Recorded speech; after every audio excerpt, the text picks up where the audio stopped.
그 다음에 또 유명한 게 남산이잖아요. 그죠? 남산. 경주에는 이제 산이 둘러싸고 있는 게 남산도 있고, 남산은 이제 금오산과 고이산이 아마 제일 높은 봉우리인 것 같아요. 그래서 이제 금오산의 봉우리를 금오봉이라고 그러고, 고이산의 봉우리를 고이봉이라고 그럽니다. 고이봉이 더 높은 애예요. 근데 합쳐가지고 이제 그냥 남산, 다 이렇게 얘기하는데, 남산 가운데. 그 두 봉우리 사이에 계곡이 이제 있고 산줄기가 있습니다. 남북으로 한 8km, 동서로 한 4km 되는데, 저 안에 이제 그 바위가 많잖아요. 그죠? 거기에 보면 이제 석탑, 바위불, 바위에다가 붓다를 이렇게 쪼아가는 걸 바위불이라고 그러죠. 바위에다가. 석불, 절터. 이런 게 이제 굉장히 많게 되어 있습니다. 근데 이제 경주에 보면은 그 남산도 있고, 경주 오악이라고 그러는데 토암산, 석굴암 있는 산이 토암산이죠. 그 동쪽에 있죠. 그 다음에 손도산, 요거 이제 서쪽에 있는 겁니다.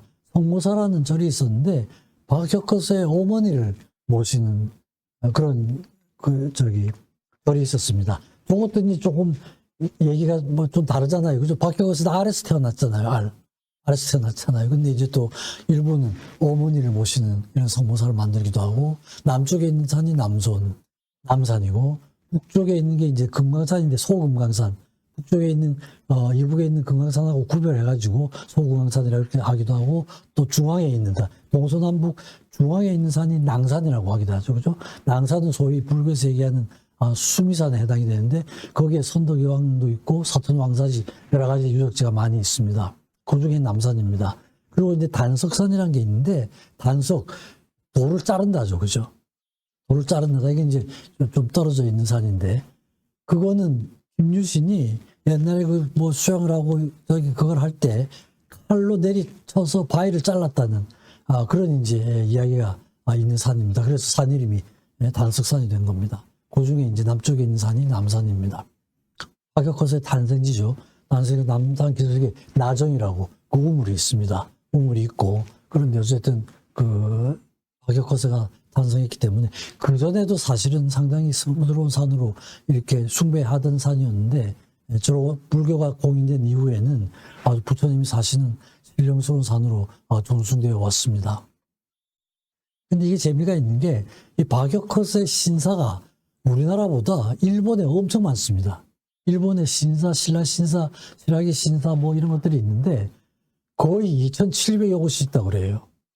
근데 그게 너무 많다 그래가지고 많이 없었는데, 그래도 지금 2,000개 정도가 박혁거스를 모시는 신사가 있습니다. 근데 그 신사 근처에서는 그 주민들이 달걀을 먹지 않는다고 그래요. 왜냐하면 박혁거스가 알에서 나왔으니까 달걀 자체도 먹어서는 안 된다. 우리보다 훨씬 잘 모시고 있는 거예요. 참 특이한 나라입니다. 김양수라는 사람이 그런 유적지를 다 일본에서 찾아가지고, 이런 일본은 한국이더라, 이런 게 굉장히 많은가 봐요. 우리나라에 이제 존숭이 되고 하는 게. 그래서 아마 관심 있으면 한번 보면 재밌을 책일 것 같습니다. 그래서 남산 전체는 뭐 지붕 없는 박물관이죠. 돌부처의 숲. 돌부처 자체가 자연의 일부가 되고, 그죠? 또 화엄경에 보면 대자연의 진리가 곧 부처다. 자연이 부처다. 이게 남산에서는 그대로 실천이 되고 있는 거죠. 실천이 되고 있습니다. 그래서 삼국유사에 보면 별은 하늘의 별처럼 펼쳐져 있고, 탑은 기러기 때 줄지어 날아가는 듯하다.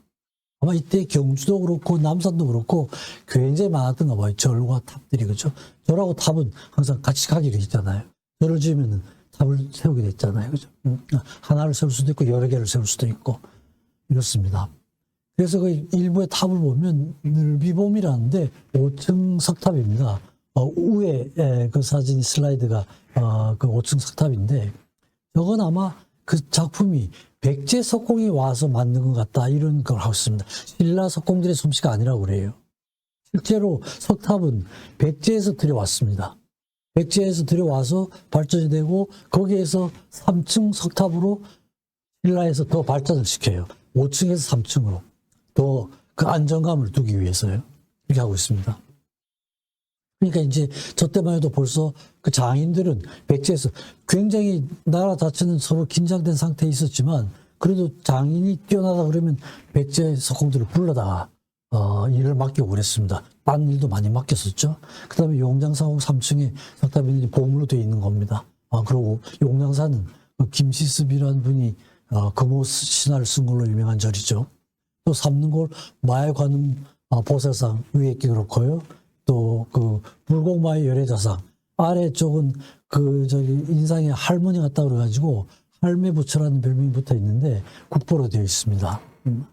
그다음에 가장 큰 부처가 상서남인데 마의 열애 좌상, 바위 하나 전체가 그죠? 꽤 엄청나게 큰 좌상입니다.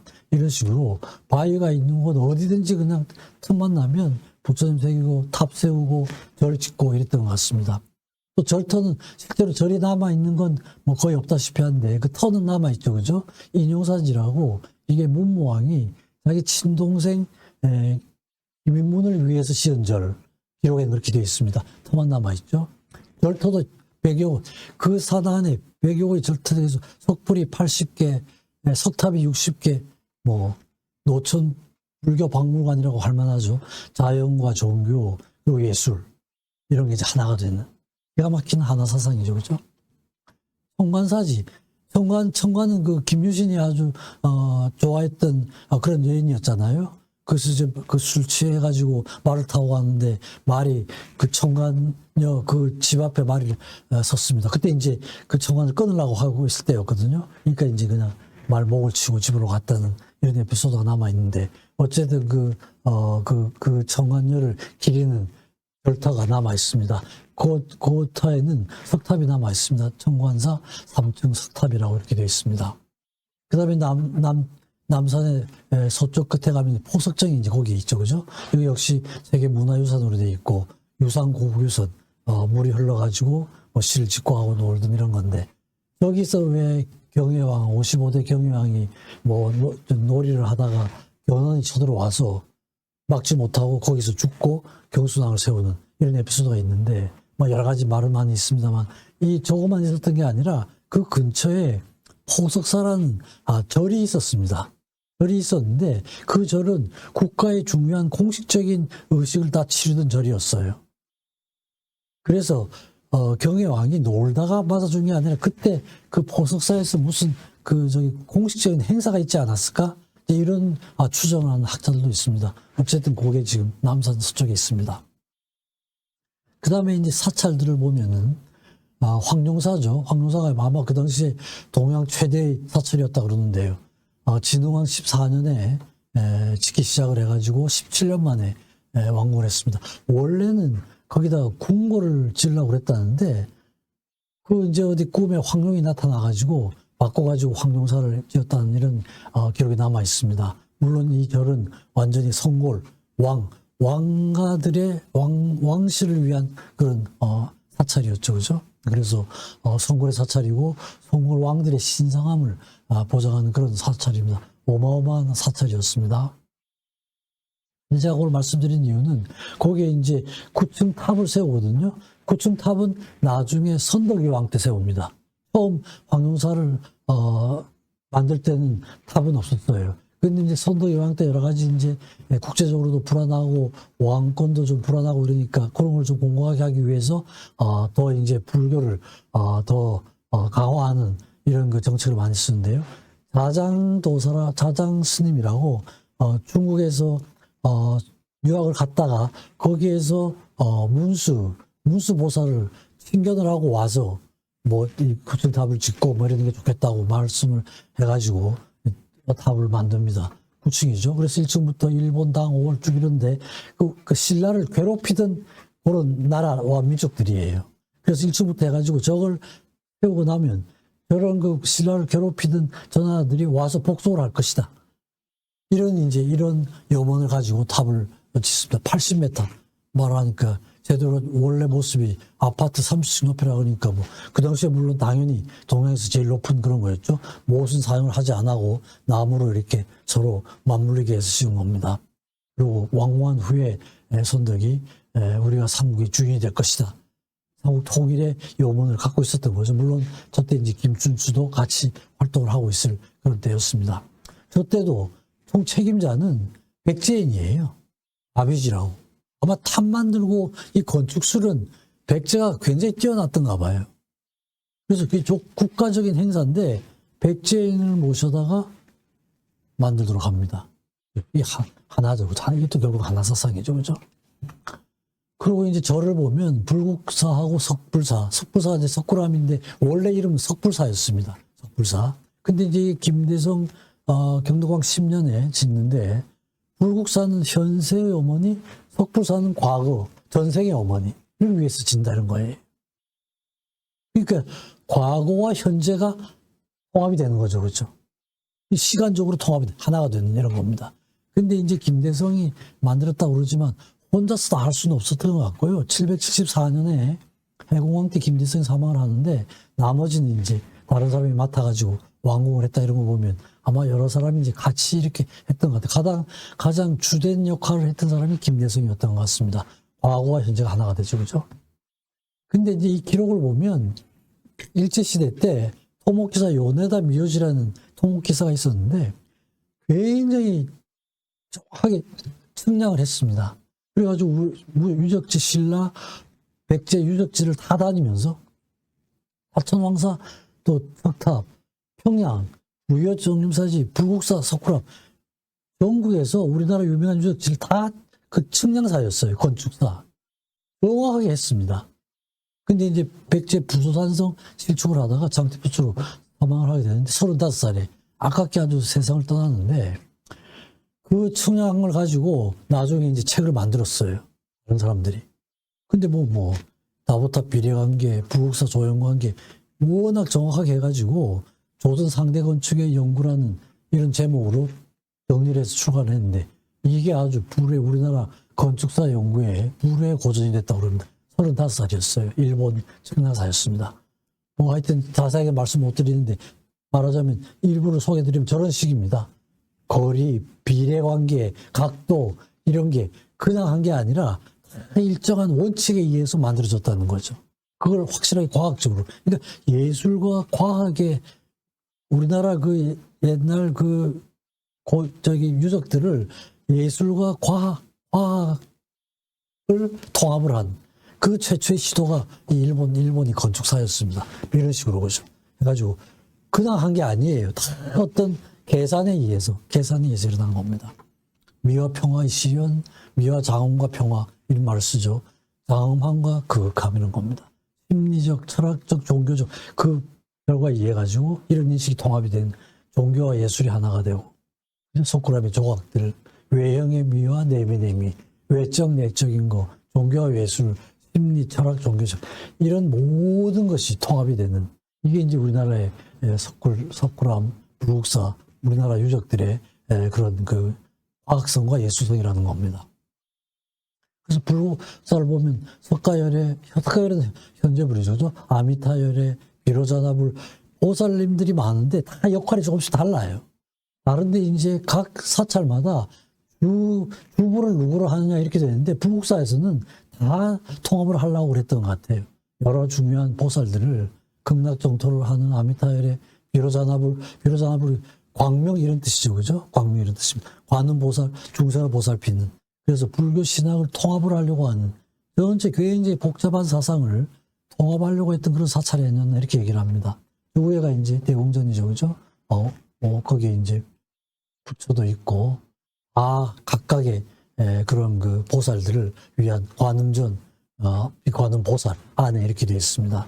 그래서 불국사에서는 전체를 다 통합하려고 하는 비로자나불도 이제 이렇게 따로 다 만들었습니다. 이러고 했던 것 같아요. 그리고 이제 스님들을 봐도 원효 스님과 이제 의상 스님 우리가 항상 그렇게 얘기를 하죠. 근데 원효 스님은 원래 성은 설씨입니다. 설사고 아들이 설총이잖아요, 그죠? 근데 승려이면서 그냥 일반 와서 그냥 요석 공자하고 해가지고 설총 아들도 낳고 성과 속이 막 왔다 갔다 하는 거예요. 대개는 이제 스님이 되면 여러 가지 조심도 하고 가리는 게 많잖아요, 그죠? 안 해야 될 게 금기사항들이 그렇지 않은 거죠, 그죠? 마음대로. 그러니까 법계와 속계, 성과 속에 이런 한계를 그냥 다 벽을 깨버리고 왔다 갔다 하면서도 엄청난 업적을 남기신 그런 분이죠. 그러니까 원효 같은 경우를 보면 법계와 속계 이게 구별이 안 되는 성과 속이 하나가 되는 이런 거죠, 그죠? 그리고 원효와 의상 스님을 봐도 같이 유학을 갔잖아요. 그죠? 같이 유학을 가다가 어디서 잠을 들게 됐는데 비가 막 많이 와서 잠 들게 됐는데 원효가 자다가 물을 마시잖아요. 밤에 물을 마시고 갈증을 해소하고 자는데 아침에 일어났더니 자기가 마신 물이 해골바가지였다는 거죠. 그러면서 팍 토하게 되는 거예요. 그러니까 그 토하는 순간 깨닫게 되는 겁니다. 원효가. 아, 모든 게 마음속에 있는 것이다. 마음속에 있는 것이다. 내가 이걸 깨달았는데 너 유학을 가서 뭐하냐? 나는 모든 걸 깨달았다. 그래가지고 가다가 그 사건이 있고 나서 돌아오게 되거든요. 같이 유학을 가다가. 근데 의상은 가서 화엄을 익히고 왔죠. 그죠? 굉장한 스님이 됐습니다. 유학 중에 굉장한 인상을 받아가지고 제2대 조사에 있는 지엄이 자기 3대로 인계를 하려고 그랬습니다. 화엄중을 잇도록 하려고 그랬습니다. 근데 의상은 되돌아오죠. 그죠? 되돌아옵니다. 근데 이거 보면 한쪽은 국내파죠. 한쪽은 해외파예요.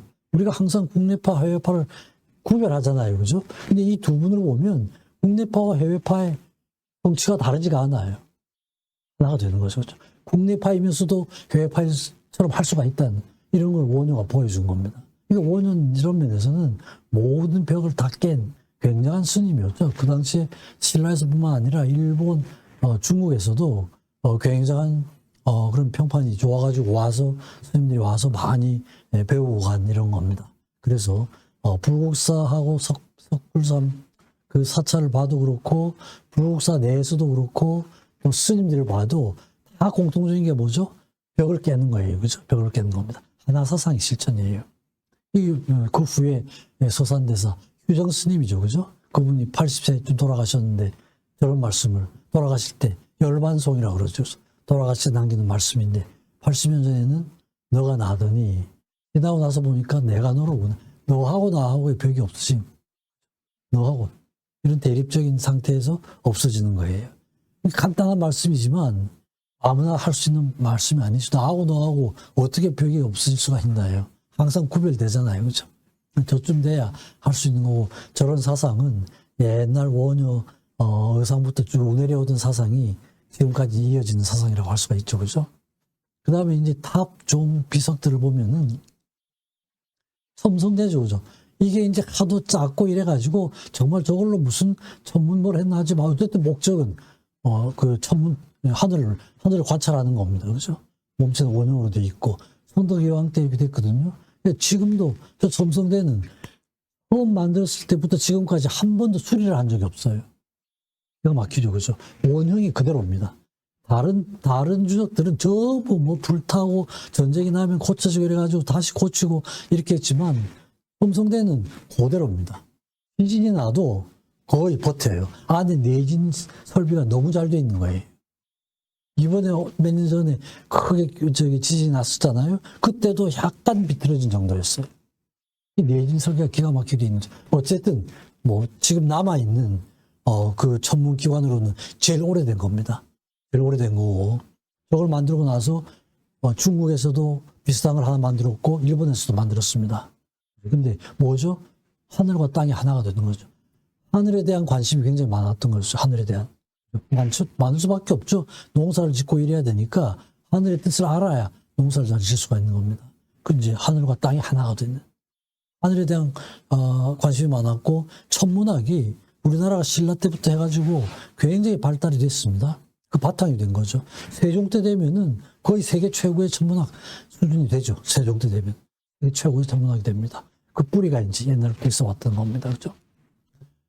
그 다음에 이제 탑 중에서 백제 부여 정림사의 5층 탑인데, 탑은 아까도 말씀드렸지만, 백제에서 굉장히 많이 발달이 됐습니다. 백제에서 발달이 되고, 그게 이제 신라로 와서 또 다른, 좀 변형된 상태로 발달이 되고, 이게 이제 5층 석탑인데요. 되게 이제 처음에는 평제탑이라고 그랬어요. 백제를 진압한 탑이라는 소정방이 그 옆에다 썼는데 실제로는 백제를 평정하고 나서 만든 게 아니고 그 전부터 있던 탑에다가 소정방이나 이름만 붙여놓은 거예요. 이게 밝혀져가지고 이제 이름이 그냥 백제 5층 석탑 이렇게 옛날에는 평제탑이라고 자기들이 그렇게 부르기도 했습니다. 그리고 이제 이게 아래도 이제 5층 탑이죠. 근데 이제 신라로 가면 3층 석탑으로 변화가 되는데 5층 석탑을 보면은 저게 이제 상승감, 하늘로 오르는 상승감은 있는데 안정감은 좀 떨어진다는 거예요. 5층이 되면서 아래쪽 기단이 좀 불안하다는 겁니다. 그래서 상승감은 고조가 되지만 안정감이 떨어진다. 신라인들이 이런 느낌을 받았던가 봐요.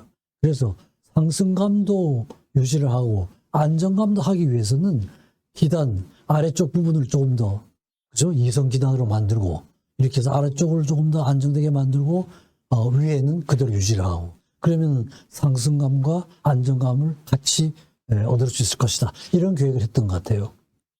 그래가지고 3층 탑으로 만듭니다.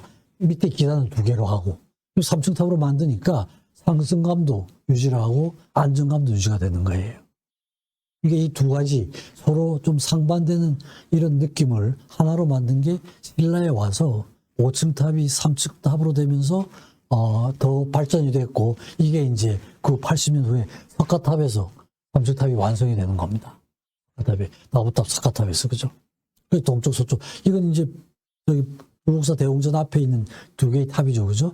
이 2개도 양쪽에 서쪽 동쪽에 있고 그 다음에 기단 탑신 상류는 동하고 탑신은 석가탑은 사각형, 다보탑은 팔각형입니다. 그 다음에 3층이고 다보탑은 2층으로 되어 있고요.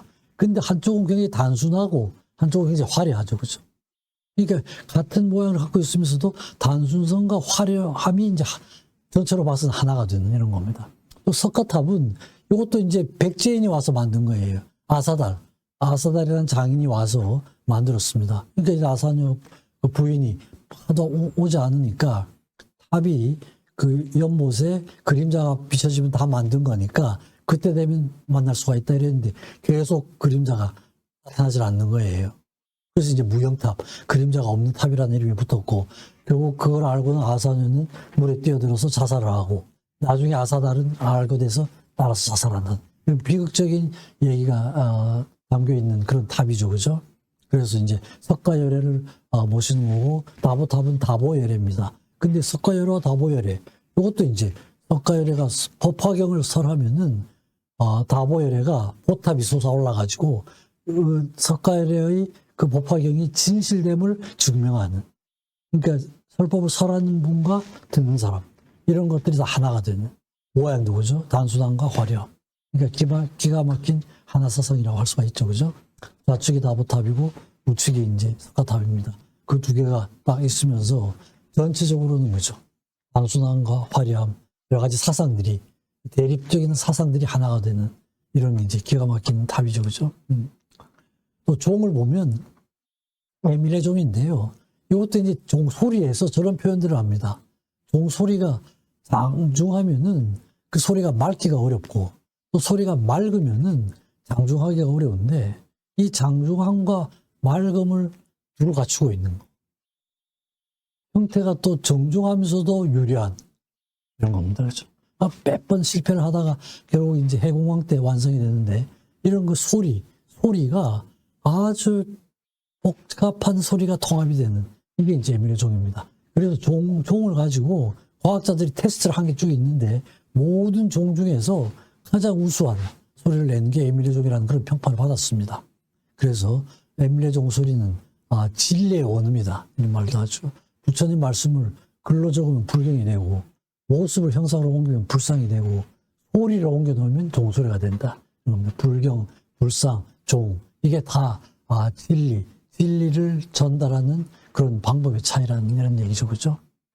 그 다음에 이제 신라에는 또 이게 비석을 많이 세웠습니다. 그래서 냉수리의 동네 이름입니다. 냉수리의 그 신랍이라는 게 있는데 요걸 보면은 마르칸 시대 왕들이 자기의 명령, 그 왕들의 명령을 교화령이라고 그랬는데 그 교체제입니다. 그걸 적어가지고 후대에 전하는 거예요. 이 비석이라는 게 물론 꼭 비석이라는 게 신라에만 있지 않고 딴 데도 다 많았지만 특히 이제 신라에서 비석들을 많이 세웠습니다. 과거와 현재를 연결하는 거죠, 그렇죠? 적어가지고 교훈을 시간의 한계를 뛰어넘는 이런 기능을 한 게 비라고 할 수가 있죠, 그죠? 진흥왕은 그죠? 순수비를 굉장히 신라 전체를 통해 가지고 가장 영토가 넓었던 게 진흥왕 때잖아요. 그때 보는 거죠. 북한 갈 때마다 순수비 자기가 순찰을 가서 비를 세웁니다. 창녕에도 있고 황초령비도 있고 마을령비도 있고 이거 이제 비를 세웁니다. 역사를 기록하는 거죠. 그래서 이제 북한산 순수비도 저게 원래는 그 무학대사의 비다, 고려 태조비다 이런 설이 많았습니다. 그전에는 몰랐습니다. 근데 이제 나중에 추사 김정희가 경제 고정학을 많이 했죠, 그죠? 그래서 그걸 밝혔습니다. 밝혀가지고 거기에 이게 그 진흥왕이 세운 비라는 걸 밝혀가지고 거기에 자기 기록도 남겼습니다. 마지막으로는 몇 사람에 대한 말씀인데요.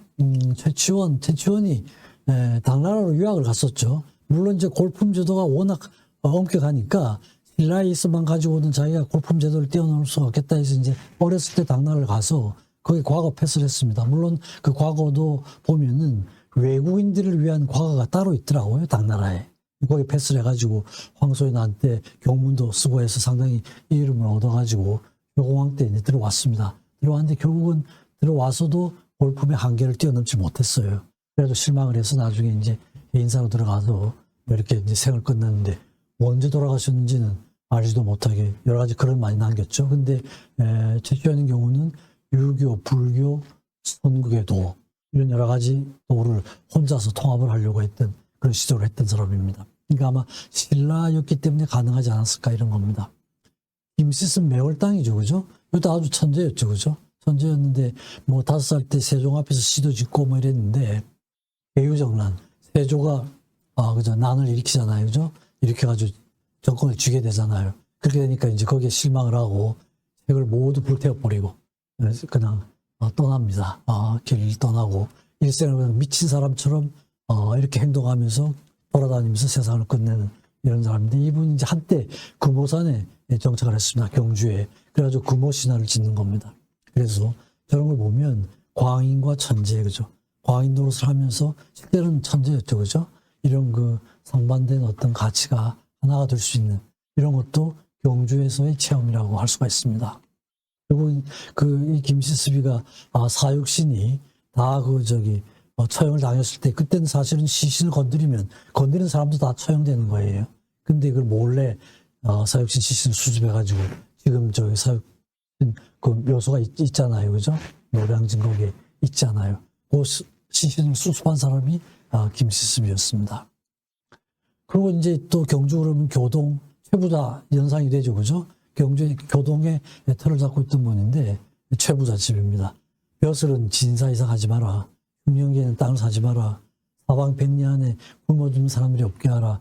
그런데 이제 나중에 다 이제 저렇게 하다가 마지막 재산은 영남대학 기증을 하고 이제 지금은 다 이제 자신들 재산은 없는 이런 상태죠. 상당히 오랫동안 거의 뭐 10대까지 계속이 된 그런 부자였죠, 그죠? 있는 사람하고 없는 사람이 하나가 되는 이런 모델입니다. 있는 사람과 없는 사람. 굉장한 배려를 많이 했던 사람들입니다. 그리고 이런 말이 남아요. 술씨는 날아가다가 교동이죠. 최부자 댁 가시라면 거기 안 밭이죠, 그죠? 왜냐하면 최부자 집 밭에는 산지기가 잘 지켜가지고 나무를 베지 못하기 때문에 잘 자랄 수가 있다. 이런 비유가 남아있을 정도입니다. 그러니까 자기들 재산도 관리를 확실하게 하고 없는 사람에 대한 배려도 확실하게 하고 굉장히 말하자면 사회 공헌을 많이 했던 이런 사람들입니다. 물론 뭐 다른 지역에도 이런 역할을 한 사람들은 많지만 오늘 이제 제가 경주 말씀드리니까 경주의 하나사상에서는 이분들 가문에 대한 말씀을 같이 좀 드려야 될 것 같아서 제가 얹어봤습니다. 그래서 전체를 요약해서 말씀드리면은 초기에 말씀드렸다시피 세상 만사 관계로 이루어져 있습니다. 관계는 두 가지 특성입니다. 하나는 조화로움이고 하나는 갈등입니다.